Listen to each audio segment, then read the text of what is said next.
Good morning. I'm Rex Buchanan, the former director of the Kansas Geological Survey. Today is August 22nd, 2024. We're here to interview former Kansas State Senator Steve Morris. Our videographer is former Representative Dave Heineman. I want to thank the Morrises for hosting this interview at their home here in Hugoton, Kansas. And also, this is Gus, right? We need to introduce him as well. I don't have any background on Gus, but Steve is a native Kansan who was born in Garden City.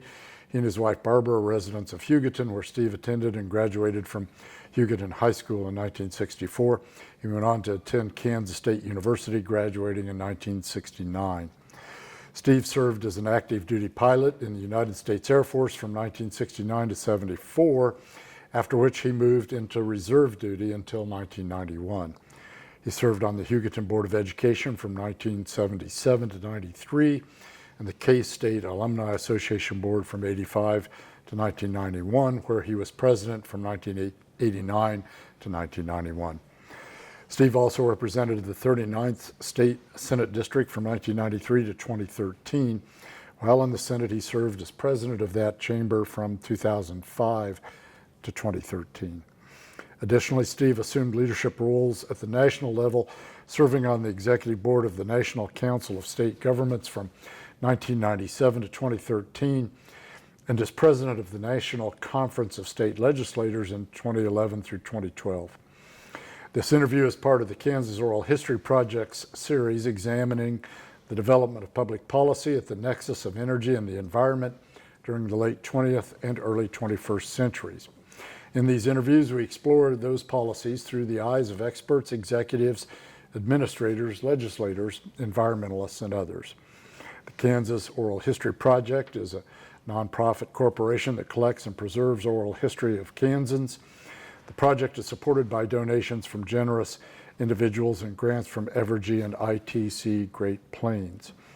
Good morning, Steve, and thanks for agreeing to do this interview and to have it here in your home. We'll come back to your service on various committees in the legislature in a second.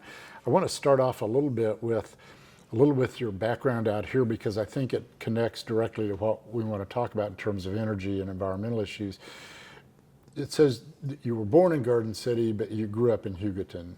That's correct. What was that process? When I was born, there was no hospital here in Hugoton. And so that's the reason my parents went to Garden City. Okay. So they really lived here in Hugoton? Actually, out in the country, on a farm. I grew up on a farm. And so they grew up as farmers? My parents? Yeah. My dad did. My mother was actually a teacher. And she graduated from Wichita State and came out here and taught, and that's where my parents met. Okay. And which direction from Hugoton did they farm? Southwest. It's 15 miles southwest. Okay. Actually, I went to a one-room country school that was 3 miles from our farm, which really until I started high school. Okay. Was there Hugoton natural gas there? Yes. And so did they have royalty ownership of natural gas as part of the farm grant? They did. How cognizant, and this would have been in the 50s, right? Yes. How were you cognizant of the of the Hugoton Field and how important it was? Do you remember growing up? I don't remember talking about it that much. I do remember that we had natural gas at our farm home, and every time it got really cold, it froze, and my father had to go put alcohol in the drip in order to get our gas back online. So you used gas from the field for Yes. for basically your residence. We did. Interesting. But it wasn't something. How big a farm was it? I think roughly 1,500 acres. Okay, and mostly at this time wheat. Is that? Mostly grain sorghum. Okay, Milo. real milo. Okay. And this was before irrigation. Right. Okay. You weren't tempted to stay on a farm? I'd always thought about the Air Force, and I went into the Air Force directly from K-State. And then in 1974, we returned here, and I transferred to the reserve, but then I was able to farm and still do the reserve time. So do you still farm? Do you still have that ground today? Or? No, I'm retired from farming. Okay. So a couple of the committees that you were on relate, and the time you were there relate directly. So you served on the Energy and Natural Resources Committee from 1993 to 2004, and you were chair or vice chair of Ag Committee from 93 to 2000, and then you also chaired Senate Ways and Means from 2001 to 2004. That time, so you went basically on the Energy Committee right at the beginning of the time you're in the legislature. Yes. Why did you get appointed to that committee? Probably because of my background from this area with all the Hugoton Field and natural gas, and of course, water is a big issue, and the Ogallala Reservoir and other environmental issues probably led to that appointment. So it was kind of that background from coming out here and being familiar with the Hugoton and issues related to the Hugoton that probably Yes. led to that. Were there any particular Hugoton issues that came to play in that time that come to your mind? Obviously, the Hugoton, a big, one of the largest natural gas fields in North America, but also really kind of peaks in the 50s and 60s, goes through kind of a declining period. It bumps back up a little bit in the 80s with deregulation of natural gas prices, but still a declining field today. Well, one issue that was really part of this area was in 1992, or maybe it was 91. The legislature passed a School Finance Act, and part of that legislation was what they call a recapture. And it took money from districts such as Hugoton that were wealthy at the time and sent it to Topeka to equalize property tax across the state. And this upset a lot of people. In fact, 9 counties out here had a vote to succeed from the state because of that. Our mill levy at the time was fairly low, like 16 mills, because of the natural gas valuations. And so that was really a hot issue back in 92 when I ran for the Senate. Yeah, there was a sense that certain districts, because of high valuation, there was not, in some ways, equality of education across the state because some districts could afford to spend a lot of money and some of them couldn't. So that was the way to sort of even that out. So a lot of that was basically from high property taxes based on valuation because of the Hugoton, right? Well, it was high property tax in other parts of the state that led to that. Right, okay. But as that field declines, how does that express itself out here in Hugoton? We talked a little bit about the Royalty Owners Association. Yes. Royalty Owners Association basically represented the interest of the royalty owners, obviously, in the Hugoton Field. That organization was a big deal and may still be. Yes. One of the pieces of legislation that I authored when I was in the Senate was called the Severance Tax Trust Fund. And what that amounted to was we had a base year, and it took a very small percentage of the severance tax that came from each county. Something like 90 counties in Kansas had some type of mineral production. And it put it in a trust fund. And as that trust fund built up, counties could access it once they went down below 50% of the valuation that was in the base year. And primarily because of the possibility of depletion of the minerals, and out here, depletion of the natural gas field, and also lower prices, which both have happened.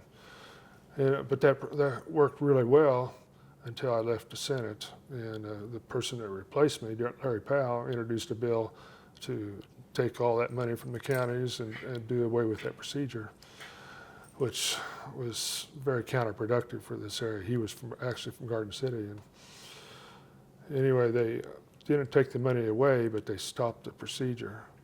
And it was too bad because now a few years ago, our school district's valuation was something like 450 million. It's down to 70 million. And that's the rationale for doing that, because eventually we knew that the valuations were going to drop, and it was a sort of a way to mitigate high property taxes. Sort of a cushion Yes. to deal with that. You know, you're right. As I think about it, the Hugoton goes through these periods of decline, and at the same time, then particularly in the last 15 or 20 years, with the introduction of fracking, particularly from tight shales, natural gas prices just go in the tank. You put those two things together, and the impact both on royalties and on valuation is huge. It's pretty dramatic. So, and I'm not quite sure how to ask this question, but so natural gas is, in the 50s and 60s, natural gas must have been the dominant thing in the economy here. I mean, obviously ag is a big deal, but that's kind of pre-irrigation. Natural gas must have really been the dominant force. It was, and they built compressor stations in this area, a lot of pipelines, and the companies came in here in a big way, and that was certainly helpful for jobs. And the Hugoton Field, probably at that time, was known as the largest gas field in the world, and so that was helpful for this area. So how is, and we'll get back to the main topics here in a minute, but so how's the community responded to that? I mean, you talked a little bit about that sort of rainy day fund. How has the community responded to that? We were talking earlier, I've always regarded Hugoton as a pretty prosperous place because of the role of natural gas. What's it like today with the Hugoton playing out to the extent that it has? We've gone from a very low mill levy to a very high mill levy because of the drop in valuation. And two reasons for that. The price of natural gas is very low compared to what it was at one time. And then the fact that it's been depleted over time. Right.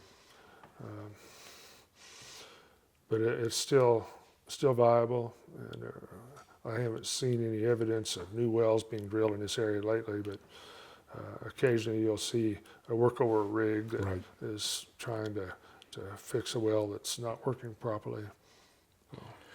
Well, let's talk about a few of the issues then that I think were kind of dominant on the energy side during your time in the legislature, and then I want to come back to water issues as we finish up, but maybe one of the most divisive ones is the Holcomb power plant at Garden City. Now, at that time that is the proposal for a second, and we're talking about the proposal for a second unit there. Is that part of your district at that time? Yes. Okay. It was. And what was your feeling about that? Well, at that time, Holcomb's, the power plant that was there already, was one of the cleanest in the country as far as a coal plant goes. And they felt like that there was a very real need for more power, and so they had a proposal to build a second plant. And it was supported in the legislature, but Governor Speculates at the time was not supportive. And I had a good relationship with Governor Speculates, and I went to her and told her that I would have to oppose her on her position on that. And we actually passed legislation for that plant twice, but she vetoed it twice. And ultimately, she went to become a cabinet secretary in the Obama administration, and Mark Parkinson came on board as governor, and he immediately okayed that plant. So they had a clean air permit, but about the time all this happened, the price of natural gas dropped significantly. It was up probably $12 or $14 an MCF when they were talking about building a second plant. By the time they did this, or went through this process, it was down to like $2.50 in that range. So it made more sense to add gas-powered units than it did prior to the time when they were talking about building another coal-fired plant. So anyway, it worked out, and I don't know what percentage they're using now from gas versus coal, but haven't heard anything recently. How, you mentioned earlier the 9 counties in the secession conversation. There always been a little bit of that feel from out here that I'm trying to think of the right way to put this. Maybe a little bit of resentment over Topeka and state government in terms of where taxes go, where they come back, what Topeka tells people to do. Holcomb was kind of an example of that, wasn't it? I mean, wasn't by and large folks out here were supportive of it? Isn't that a? Yes.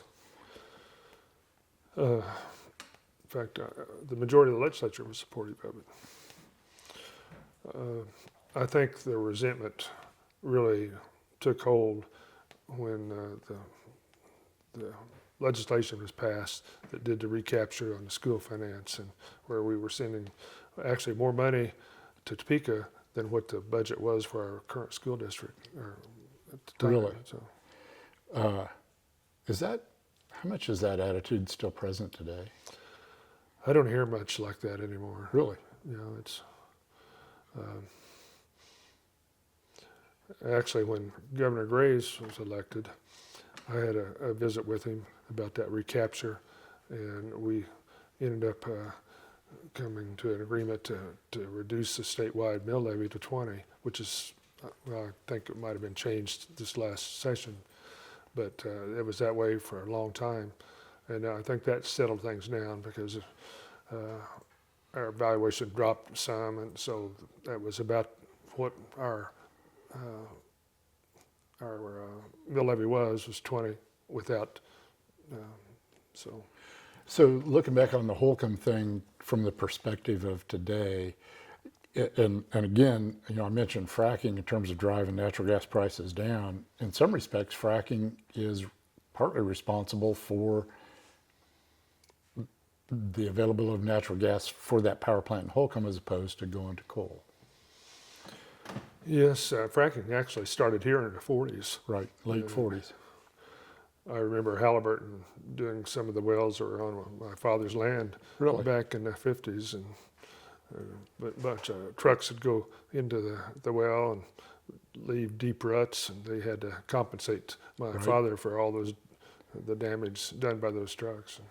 But those are oil wells? Gas wells. Gas wells, okay.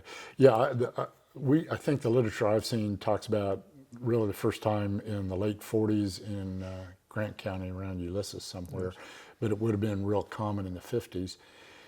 And this is a tangent, but in some respects I've always been surprised at the amount of opposition to fracking in the rest of the world when it's a pretty common thing in Kansas and has been for a long time, and generally has not been much of a problem.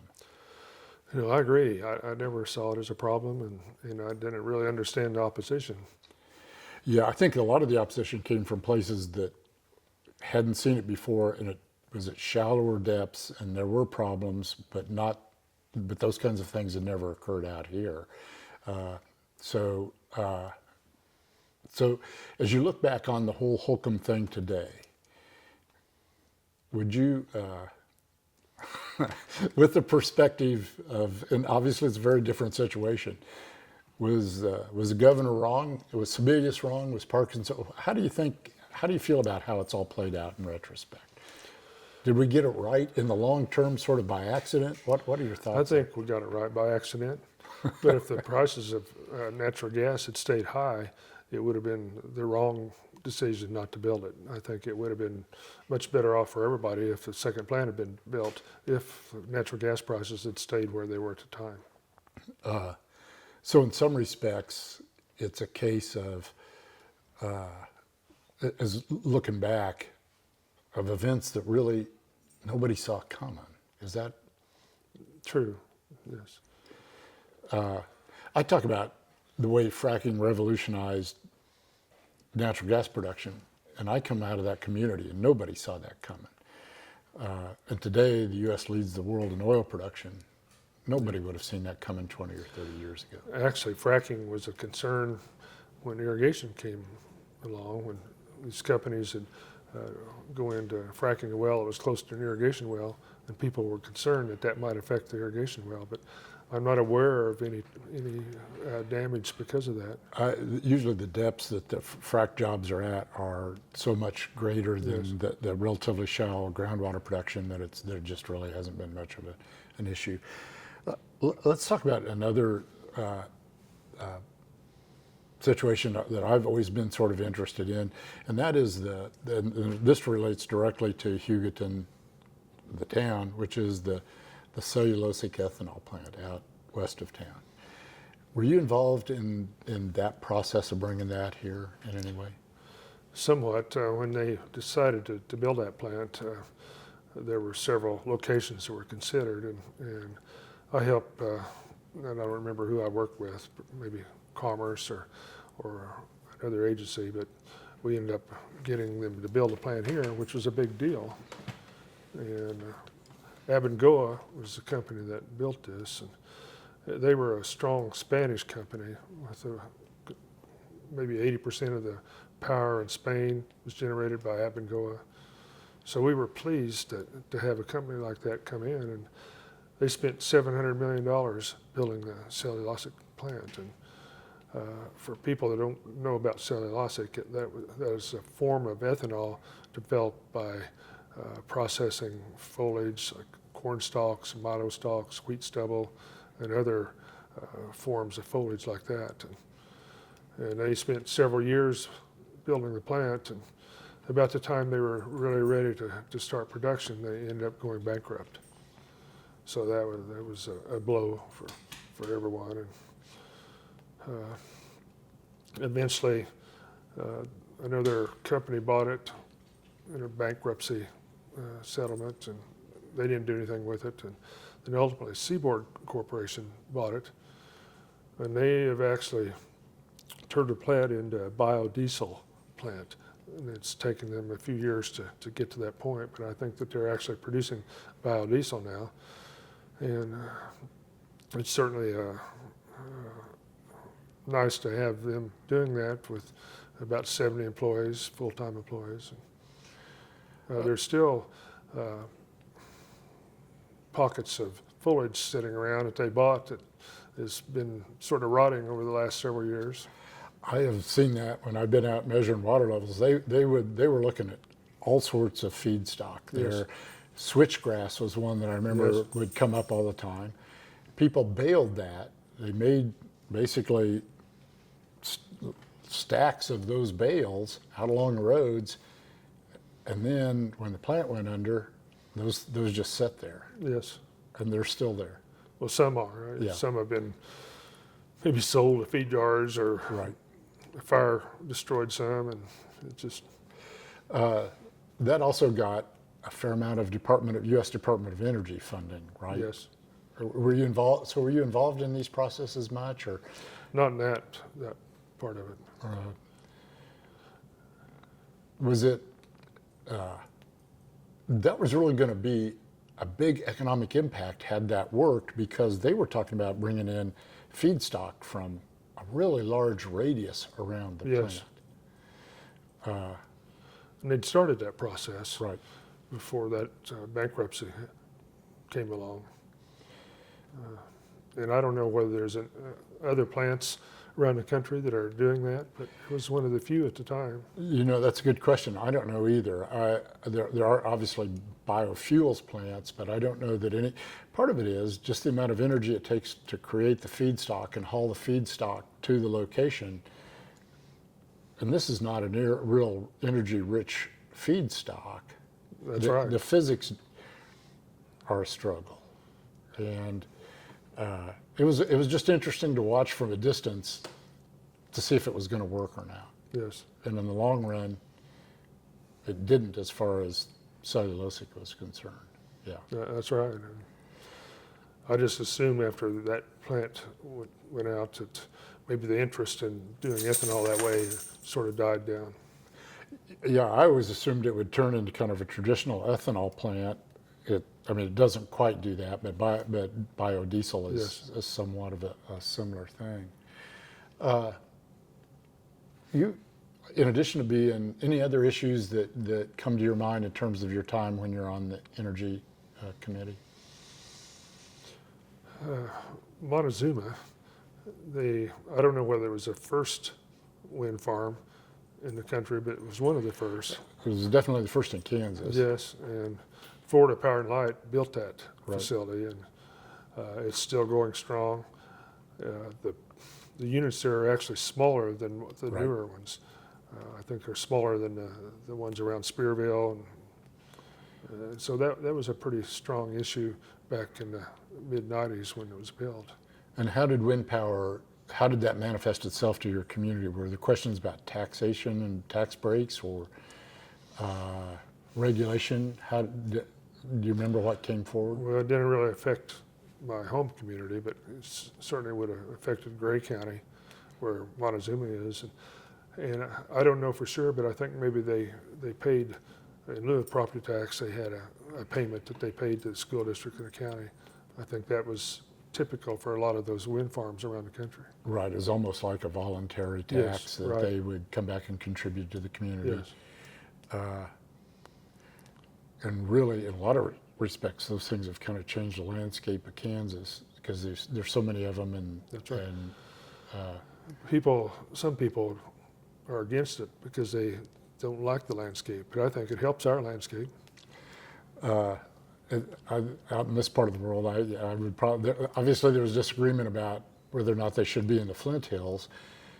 Was that that was in the Sebelius administration? That was while you were in the Senate. Were you involved with that at all? I remember the discussions, but I wasn't involved. Okay. I know there was some opposition to putting them in the Flint Hills. So any other energy, one other issue I remember that you and I talked about at one time was natural gas escaping from a field near Cunningham, Kansas, down by Wichita. And there was kind of natural underground storage that was going on there. Do you remember that? Yes, I'm trying to recall the actual issue. The question was sort of who owned the gas that got away from the natural storage of it. I guess my point is not so much the issue. As I remember the conversation you and I had, I was really impressed at your grasp of the details associated with that. There was one instance, I think Northern Natural Gas was involved, Yeah. in one of these fields.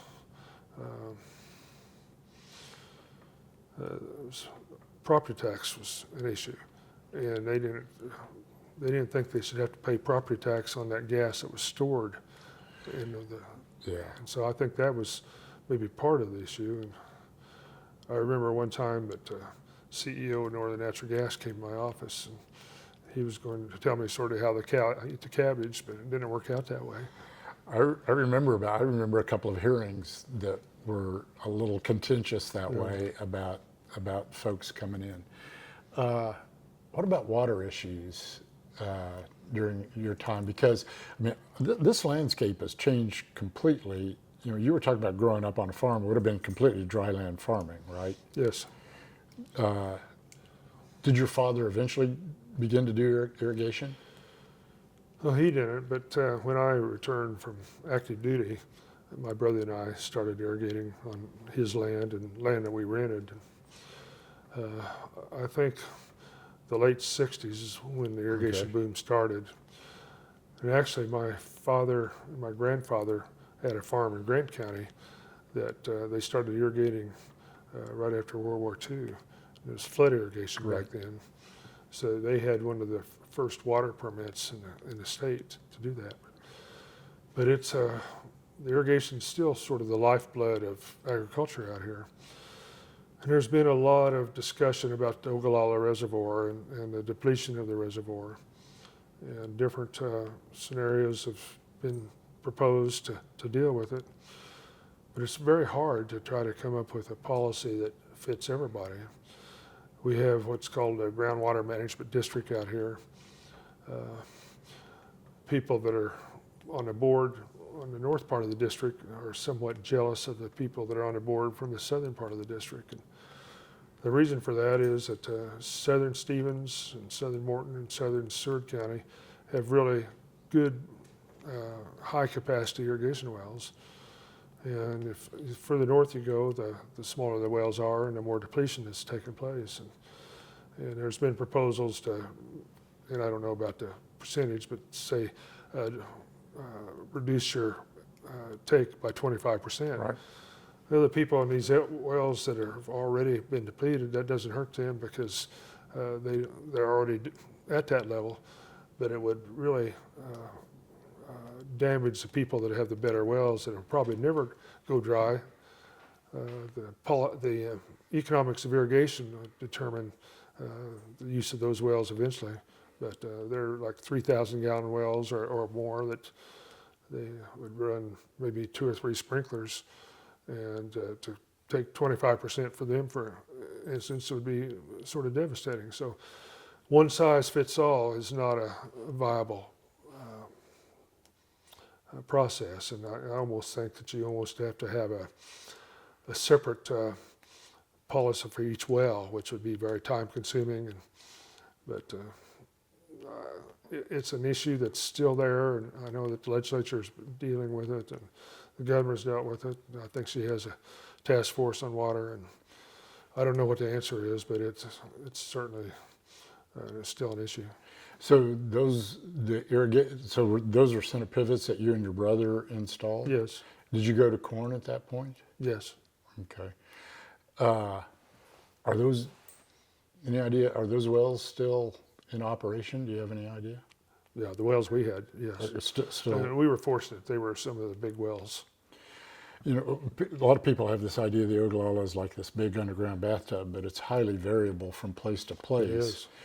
And if you've got a lot more saturated thickness to start with, you can pump at higher rates for longer periods. You're Yes. right. And Nebraska was very fortunate. The whole Ogallala Reservoir in Nebraska is much deeper than it is in Kansas. And so they don't have the same issues there. Right. But you go south into Oklahoma and Texas, particularly Texas, I think they have more issues like we have here. Oklahoma Panhandle, I think, has pretty good water. In some respects, this goes back a little bit to what we were talking about southwestern Kansas versus the world, which is in Kansas, water's regulated by the state in Topeka through the Division of Water Resources. And it turns out to be people in Topeka making decisions for people in southwestern Kansas.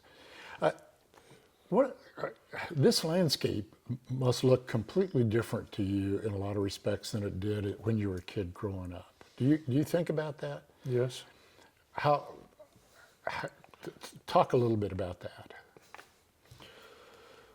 Well, in the 50s, when I was growing up, in the 60s, early 60s, we had a lot of years that were dry.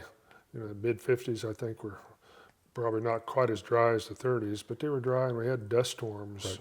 Right. And I can remember maybe, seems like it was February 19th, 1955, about 2 days that you couldn't see. It was totally dark. The storm was so bad. And so I remember all those dust storms. And we still have dust storms, but we don't have it now. And I think with the irrigation over time, it's made a really significant difference. That and the CRP, where a lot of the marginal land was put into grass. So that landscape looks significantly different than it did back in the 50s, when basically everything was farmed and you just had to depend on the rain. So in addition to all these cornfields that didn't used to be here, there are also all these feedlots that didn't used to be here, and more later, dairies like we were talking about a little bit ago. All of that looks completely different today, doesn't it? Well, it does, and I don't remember opposition to the cattle feed yards, but back in the mid-90s, hog production was coming into focus, and Seaboard Corporation in this area was proposing a number of facilities to raise hogs. And there was a lot of opposition to that because of the smell. And I don't know whether there's much difference between the smell from a cattle feed yard versus a hog facility. But anyway, there was so much opposition here in Stevens County that they built their headquarters in Rolla in Morton County. And there was opposition for several months, maybe even a year. But now you don't hear a word. And they raise something like 4 million hogs a year in this part of the Oklahoma Panhandle and southwest Kansas. So that's a pretty big economic development for this part of the world. I think one of the other sources of opposition to those hog units was groundwater contamination, shallow groundwater contamination, and then there were developed rules about liners on lagoons in order to avoid that. So a lot of those have probably operated fairly well without the kind of environmental catastrophes people are concerned about. Most of the static water level is like 150 to 200 feet out here, so it really wasn't a factor. It was quite a ways deeper. In some respects, when I drive through here every January measuring water levels, this part of southwestern Kansas feels, and I hesitate to use this term, almost like an industrial landscape between the dairies and the hog farms and the cattle feed lots and the amount of center pivot irrigation, and then obviously still remaining natural gas. Get out on the roads and they're full of trucks. That's very true. It's the number of cattle trucks is amazing. I remember hearing on the news a while back, and I don't know where the livestock facility was, but they sold, I don't know, a number of cattle, and they figured they had to have 600 loads of cattle to get those cattle that out of there that were sold. 600 loads. right. That's a lot of cattle trucks. Well, so if Holcomb was within your district, then so was the packing plant at Holcomb, obviously, Yes. which at one time was, I think, the largest packing plant in the world. Yes. All of that comes in the time since, as you look back on it, nobody must have seen that coming, did they, when you were a kid? No, but it's been very significant for the people of southwest Kansas to have those facilities, and it's certainly helped on property tax. There's an issue now with particularly like Stevens County and Grant County and others that don't have those large plants with higher real levies, but still, overall, it's been good. But what is the future here?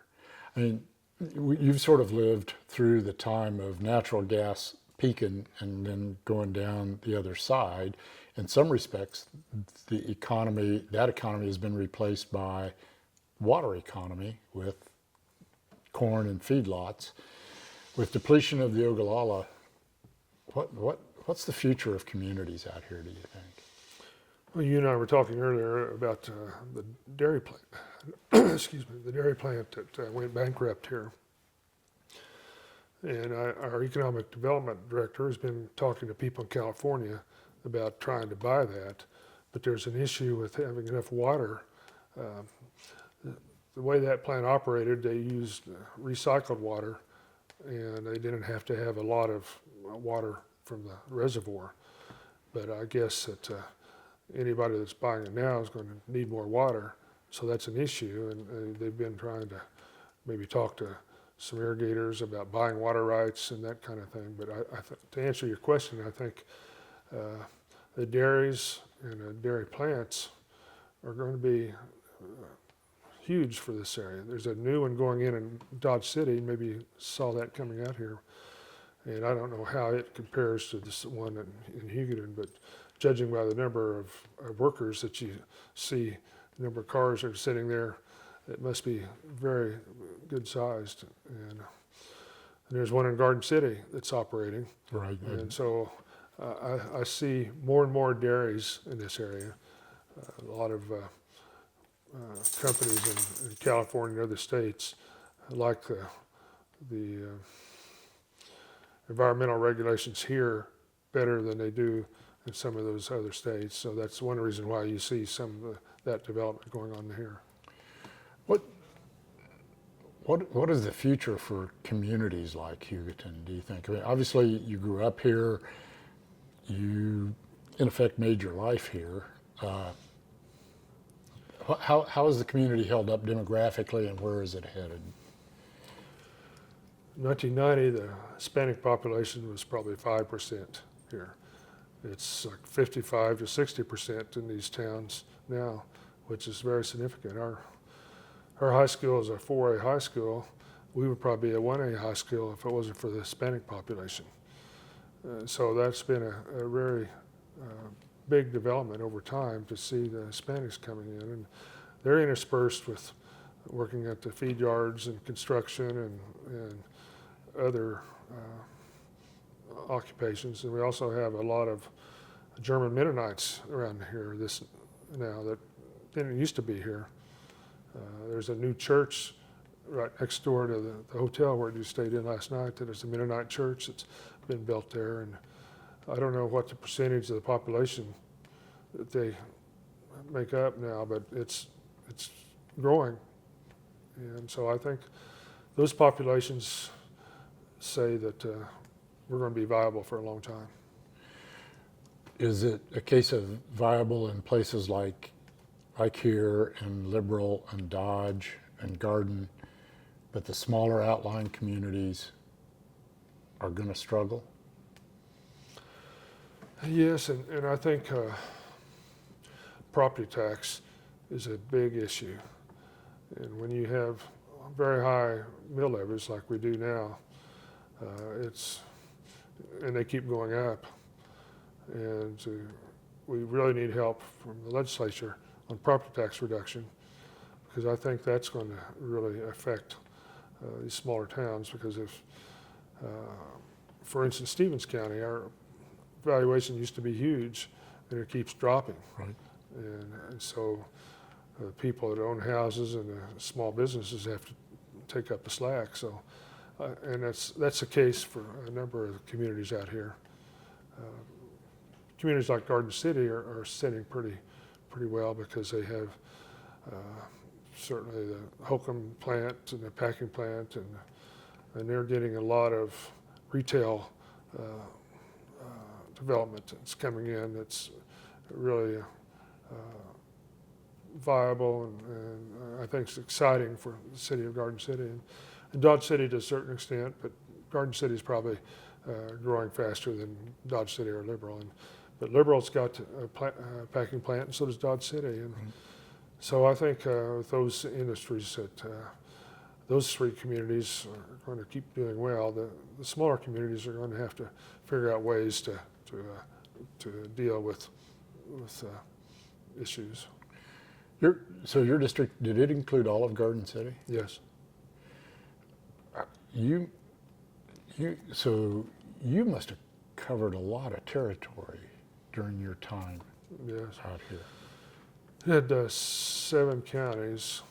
It's a lot bigger now since redistricting's taken place. It's 10 counties now, or 11, but it went from, didn't have Liberal, but we had Stevens and Morton, and part of Haskell, Grant, Hamilton, Kearney, and Finney. So did you have to spend a lot of time campaigning in Garden City, Yes. given the magnitude? That would be the population center, and you Yes. probably weren't as well known over there as you would have been over here, obviously. So did that make it easier to campaign because so much of that population concentrated over there? Well, I don't think there was anything easy about the campaign. But I can remember going door to door the first time we ran in Garden City, and we tried to cover almost every home in Garden. I don't know whether we were accomplished that or not, but this time of year we started that, and the hot weather sort of gets to you after a while, but it worked out. Did you enjoy doing that? Actually, I did. And you have side benefits that you don't think about. I knocked on a door one time, and this elderly gentleman answered it, and I was visiting with him, and his name was Leopold, and he was a retired doctor, and it turned out he was the doctor that delivered me in Garden City. And then another one, I visited with an elderly lady, and she called me a couple of days later and said she was going to vote for me. She said I was the first Republican she was going to vote for since Calvin Coolidge. Calvin Coolidge. Wow. So you wind up then losing to Larry Powell. Is it 2016? Is that 2012. 2012? Okay. Environmental issues play any role in that election? No, the Americans for Prosperity in the Kansas Chamber sent out, I think, something like 40 negative large postcards in the last 2 weeks of the campaign. And people had never seen something like that before, and they assumed that, all those things were true, which they weren't. And that's what, and it wasn't just my race. We had Right. a number of races around the state that they did the same thing and ended up with a very conservative legislature because of that. Do you miss it? I miss the good people that we work with. I miss people like Mary that I work with, and got to see David Heineman and I served together for several years before he retired from the legislature. And, you miss the good people. Is there some aspect you don't miss? Well, there was some heartburn from time to time, but overall, it was a good experience. How did you wind up as president of the Senate? Because you haven't been in the legislature all that long, and you're from a part of the world that a lot of people in eastern Kansas barely know exists. Well, for some reason, I've always been fortunate. I ended up being president of the K-State Alumni Association when I was on it, and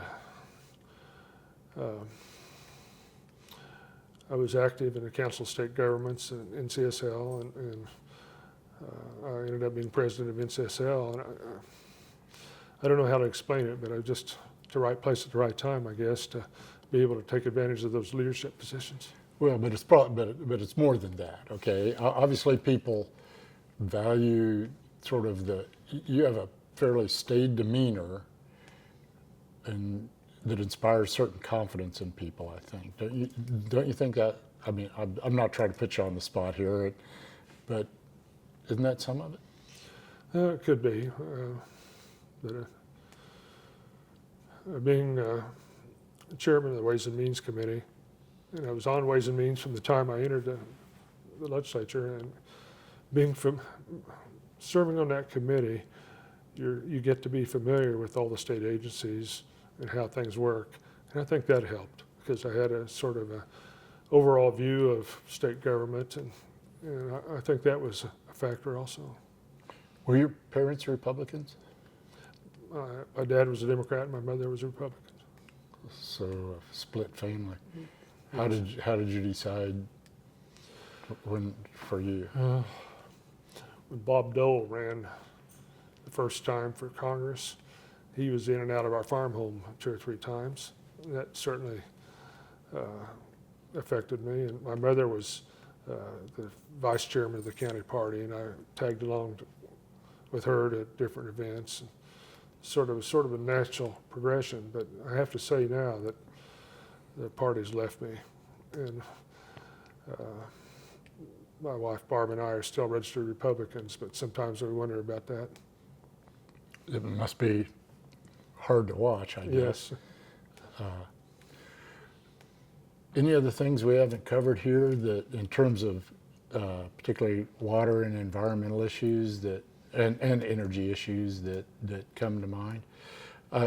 Just to go back real quickly on the water side, so the groundwater management district has been kind of the primary force out here, but by and large there hasn't been a huge reduction in pumping in southwestern Kansas like we have maybe seen in other parts of the state. Well, in a way, no, there has been a significant reduction because of the way the pivots are designed. More efficiently. Yes, when the pivots first came out, they had high pressure nozzles on top of the pipes. Right. And that went to eventually to low pressure nozzles. And then it went to drop nozzles, and I think teeter irrigation, which has been prominent out here, and I don't know whether they're still pushing this or not, but sort of a, I can't think of what, it was a different concept, and I'm not sure. Some of these folks went with what they call dragon lines. Yeah, that would drag that would lines, basically put the water Yeah. as close to the ground as you could get it, just dragging it behind the center pivot system. Yeah, and there's been a few places that have put drip systems in, Right. but that's not really economically feasible for this part of the state. But I think because of the advancement in those efficiencies, it's probably saved maybe 40% of the water. So I kind of want to end with a question that I get from people fairly regularly. Let's say we're sitting here 50 years from now. What's it going to look like out here at that time?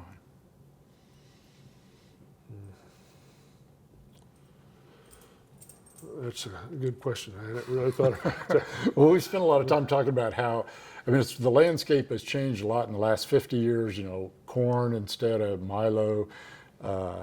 You talked about dairies, hogs, cattle, maybe a lesson. I think there's always going to be a demand for processed beef.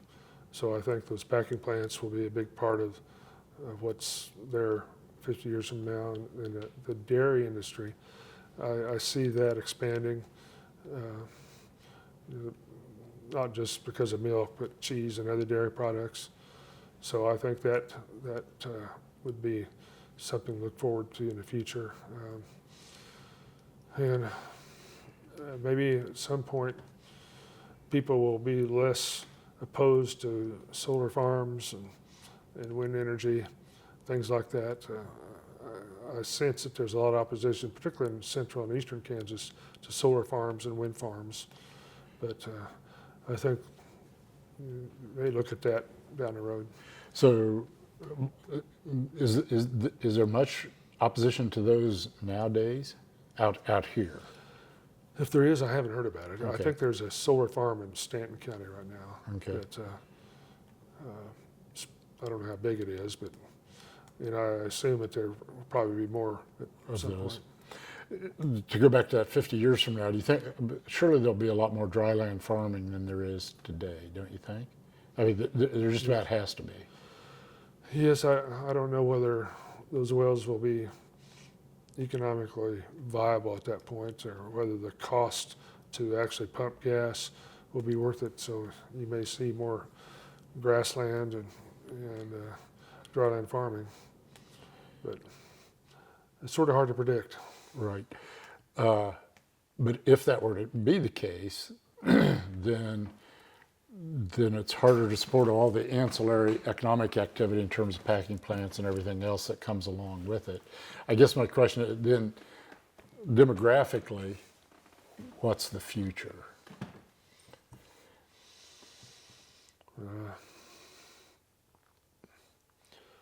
Well, I mentioned the Hispanics. Right. I see more and more of the percentage population turning to be Hispanic in this part of the world. The schools, Garden City, I think, is maybe 80% Hispanic. So I really don't know what to think about that population, but they're going to be a big force in whatever happens. They obviously already are, and growing as time goes by. Yeah. Anything else that you can? That crystal ball question is a tough one. I struggle with it too, but it's also a reasonable one, I think, Yes. because of what we do now affects who's going to be able to live here and what they do 50 years from now. And I think water is kind of central to that whole question. Exactly. Okay. Anything else that we should talk about, do you think? Probably is, but I can't think of it right now. Well, I appreciate you having this conversation because the perspective you bring to this from southwestern Kansas is not always a perspective that gets heard, as you're well aware. Yes. back in eastern Kansas. And probably as the population shifts continue, that's more and more true all the time. So I was always just impressed at your ability to represent this part of the world, but do it in a dignified and thoughtful way. Thank you for saying that. So with that, I appreciate again the chance to talk to you and to do this here today. And It's good to talk to you, Rex. I remember going back to the Geological Survey Council days. I was fortunate enough to serve on that for several years, and that's where we first became acquainted. it was always good to have you on there. Again, I think just having folks from this part of the world represented. Southwestern Kansas, I always tell people, Southwestern Kansas is culturally very different from eastern Kansas. It's true. And people, I don't know that if people, every once in a while I talk to somebody about Garden City in eastern Kansas, and they've never even been to Garden City, let alone to Hugoton. True. Well, I remember Leadership Kansas. I was in Leadership Kansas in 1991, and everyone thought that the visit in Garden City was the best visit they had. I did that in 1995, and that's what I thought. Actually, the tour of the packing of it was the IBP plant at the time. I still think about that. Yeah. But there were some great people we met, and there was so much going on in Garden City that it was like the rest of the state didn't always know about it or appreciate it. True. A lot of that's true throughout southwestern Kansas. So, well, thanks, Steve. I appreciate Thank it. you, Thanks Rex. for letting us come into your Sure. home. So.